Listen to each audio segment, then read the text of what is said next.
More action coming up shortly. First of all, we check the games of our non-televised matches today.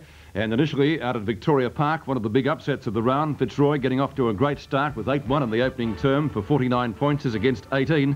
And they finished up winning that match by 79 points. Bernie Quinlan finished up with 4 goals. He was the major goal kicker for FITZROY. And Hawthorn having a big win over St Kilda by 126 points, 28-15, 183 to 89-57. Matthews 6 and Knights 5 for Hawthorn, and Tony Lockett finished up with 5 goals for the Saints. Tomorrow, a big game at the Sydney Cricket Ground. You'll see it live on 7 and associated stations. The Sydney Swans take on Carlton at 2:05.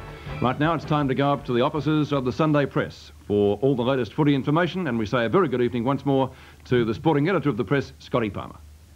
Good evening, Peter. It's terrific, viewers, to have you back inside the Sunday press room. What a day of upsets and tragedy has struck Collingwood tonight.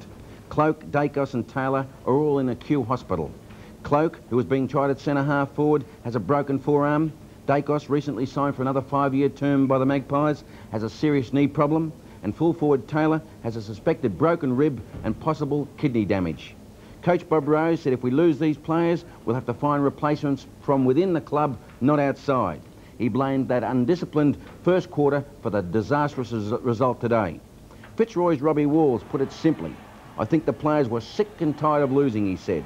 He was amazed that the Lions now are only 2 games out of the 5. It was the biggest score ever kicked by the Lions against Collingwood. North Melbourne showed itself to be a good side, said Essendon's Kevin Sheedy, who will hold a meeting with his players this week to find out what's wrong at Windy Hill. We'll have to go back to basics, said Sheedy. Carey has a possible broken hand, Clark a thigh, and state players Hawker a shoulder and Williams an arm injury.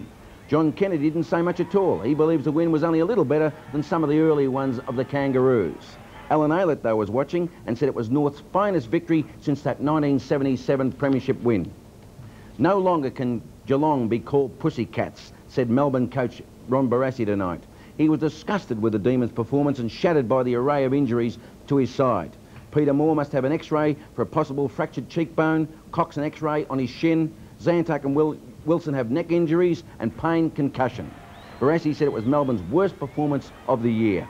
Geelong coach Tom Hapey said the Cats played the conditions better today, while also praising the work of Flanagan in the ruck, Yates and Malarkey in defence. Flanagan said Hapey could become an elite ruckman of the VFL. Yates held Brian Wilson to 3 kicks and only 1 goal for the day. Geelong supporters gave Gary Ablett a thunderous ovation when he left the ground today, unhurt, just having a rest in the last quarter. Only 8,700 people saw Hawthorn blitz St Kilda, who, according to coach Graham Jelly, was let down by its key senior players today. Jelly has added an added worry with Danny Frawley also facing an X-ray on his hand tonight.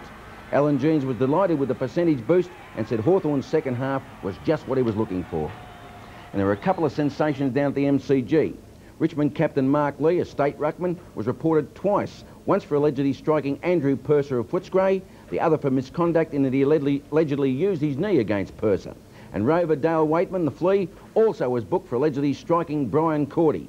They'll have to face the tribunal on Monday and must be cleared if they're to play against South Australia on Tuesday night. FITZROY's Mickey Malthouse said the reversal of form was encouraging for the club. Richmond, he said, was a good side and we answered every challenge today. Paul Sproul, the Richmond coach of the Tigers, just gave too much away at the start. He said the Bulldogs were terrific in the crisis and he gave them a lot of praise. Sproul also hopes to have Stewart and Barling back for next week. Back to you, Peter. Keep punching, Scotty. Well, certainly some problems for the state selectors, and they'll be looking with interest at the team that trains at Windy Hill tomorrow for the game on Tuesday night against South Australia. And you'll see that match live and exclusive to 7, 8:30 on Tuesday. We're certainly looking forward to that. OK, we'll take a break. Back with more of 7's Big League after this. Barassi's Demons battle it out with Hafey's Cats. That action still to come on 7's Big League. If your carrying needs stretch beyond most wagons, you need Nissan Know-How. Come alive to Irvan Luxury. Come and drive Nissan Irvan and enjoy stretch-out comfort. There's room for 9, and Irvan is actually shorter outside than a mid-sized sedan. 2-litre power and Nissan's world-famous reliability. That's new Irvan. That's Australia's best value. Come alive, come and drive. Nissan Know-How. Save now during Van Month at your Nissan dealer. Some people keep their hearts